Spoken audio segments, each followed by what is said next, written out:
السلام علیکم.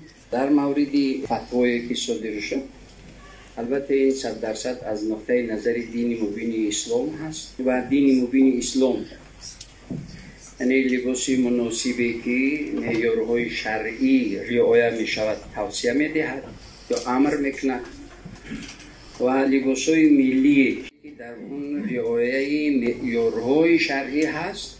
البته با اون لباس ها یعنی می توانند هم لباسی ملی در بر داشته باشند و هم لباسی مذهبی در بر داشت در یک وقت. چرا که دین مبین اسلام هیچ نمودی رنگ یا دوخت یا طرح معین پیشکش کردگی نیست. حالا ببینیم تمام ملت ها با لباس های ملی خود معیارهای شرعی را رعایت میکنند، چی ملت اندونزیا باشد، چی مالزیا باشد، چی عرب ها باشند، چی دیگر ملت ها با رنگ و نمود و دختی خاصی ملت های خود معیارهای شرعی رعایت می شود. این رو 100% دین مبین اسلام قبول دارد و فتوای ما هم یعنی آید به همین مسئله است که با لباس های ملی یعنی مدامی که معیارهای شرعی رعایت می شود 100% در بر کردن اون بهتر و خوبتر و افضلتر و شروع علما همون لباسهای ملی رو توصیه میده.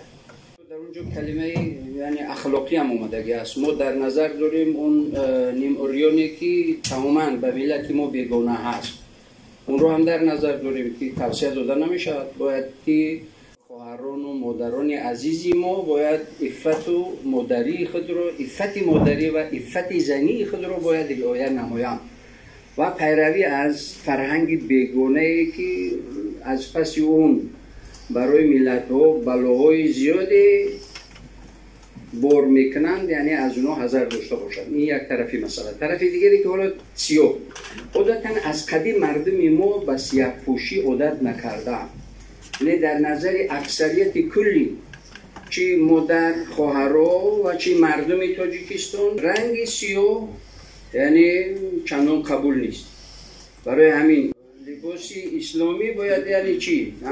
یعنی ملی یعنی سیاه نیست از ما.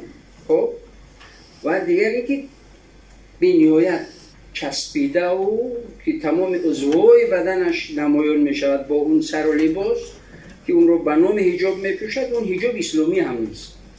چرا که با حجاب اسلامی یا سطر اسلامی یا لباس اسلامی یعنی عفت و حیا در اون رعایت می شود. سلام.